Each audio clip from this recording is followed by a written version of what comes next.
তো বন্ধুরা, ভারতীয় দলের ভুলটা কোথায় হচ্ছে? হ্যাঁ বন্ধুরা, পরপর দুটো ওডিআই ম্যাচ কিন্তু অস্ট্রেলিয়ার কাছে ভারতীয় দল হেরে গেছে।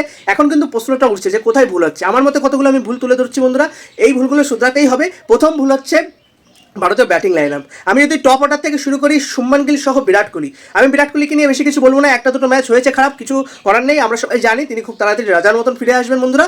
তিনি বহুদিন পরে, প্রায় 7-8 মাস পরে কিন্তু এখানে খেলতে নেমেছেন ক্রিকেটে। তো একটু টাইম কিন্তু লাগবে। আমাদের রোহিত শর্মা অটোমেটিক কিন্তু ফর্মে ফিরে গেছেন। তিনি কিন্তু গত ম্যাচে দুর্দান্ত খেলেছেন, 79 রানের একটা দুর্দর্শ ইনিংস কিন্তু তিনি খেলেছেন। এবং বন্ধুরা, আমি মেইন এখানে বলবো হচ্ছে শুভমান গিলকে। আমরা সেই ক্যাপ্টেন শুভমান গিল, যেটা ইংল্যান্ডের টেস্ট সিরিজে দেখতে পেয়েছিলাম, সেই শুভমান গিলকে কিন্তু আমরা দেখতে পাচ্ছি না। সেই ক্যাপ্টেন, সেই রান, সেই বডি ল্যাঙ্গুয়েজ কিন্তু আমরা দেখতে পাচ্ছি না। কোথাও না কোথাও তিনি একটু প্রেশারে রয়েছে, তাকে কিন্তু প্রেশারটা উপরে যেতে হবে, ঠিক আছে? তার বডি ল্যাঙ্গুয়েজে একটু কিন্তু চাপ চাপ দেখা যাচ্ছে বন্ধুরা। আর বন্ধুরা, তিনি কিন্তু ওখানে ক্যাপ্টেন্সিতেও ভুল করেছেন। গত ম্যাচে, কালকের ম্যাচে কিন্তু ওখানে হার্ষিত রানা দেখছেন যে তিনি ক্রাম্পে ভুগছেন। তিনি দুর্ধর্ষ বল করেছিলেন কিন্তু মারও খেয়েছেন, কারণ তিনি ক্রাম্পে ভুগছেন। ওখানে আমার মনে হয় না উচিত হয়েছিল যে ওই 35 থেকে 40 বা 30 থেকে 40 ওভারের মধ্যে হার্ষিত রানাকে দিয়ে কিন্তু অনেকগুলো ওভার বল করা হয়েছে, যেখানে কিন্তু তার ক্রাম্প হয়েছে। তো ওই ক্রাম্প অবস্থায় কিন্তু আমার মনে হয় না ওখানে উচিত ছিল। ওখানে আপনি কোনো স্পিনারকে নিয়ে আসতে পারতেন, ওখানে আপনি ওয়াশিংটন সুন্দরকে দিয়ে ওই সময় বল করাতে পারতেন, আপনি অক্ষর প্যাটেলকে দিয়ে বল করাতে পারতেন। পরে আপনি হার্ষিত রানা, আপনার কাছে হরদীপ সিং, মোহাম্মদ সিরাজ তো রয়েছেন, তাদের দিয়ে আপনি ডেট ওভারে করাতে পারতেন। কিন্তু ওখানে আমার মনে হয় কোথাও না কোথাও শুভমান গিল ভুল করে ফেলেছেন। কিন্তু আমরা জানি শুভমান গিল খুব তাড়াতাড়ি এই ভুল শুধরে তিনি কিন্তু আগামী ম্যাচে জেতার জন্যই নামবেন বন্ধুরা। এবং তারপরে যদি আমি বলি, মিডিল অর্ডারে সেরা দুর্দান্ত খেলেছেন গত ম্যাচে। এবং ওখানে কিন্তু আমি কথা বলতে চাই হচ্ছে KL রাহুলকে নিয়ে।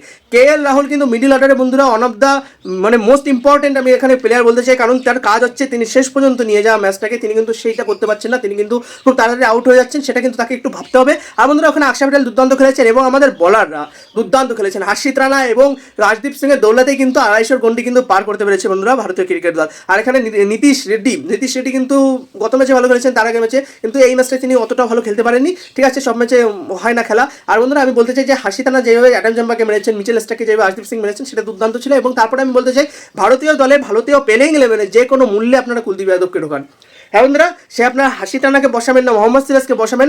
অবভিয়াসলি এখন যেভাবে হার্ষিত রানা বল করেছেন গত ম্যাচে, আমার মনে হয় না উচিত হবে হার্ষিত রানাকে বসানো, কারণ তিনি ট্রাভিস হেড এবং ম্যাথু শট, এই দুইজনের উইকেট কিন্তু তিনি নিয়েছেন। তো আমার মনে হয় না উচিত হবে, কিন্তু আমার মনে হয় কাউকে না কাউকে বসিয়ে আপনি ঢোকান, কিন্তু ভুল করেও আশদীপ সিংকে বসাতে যাবেন না, ঠিক আছে? একটা লেফট হ্যান্ড ফাস্ট বলার কিন্তু অবশ্যই প্লেইং ইলেভেনে দরকার বন্ধুরা।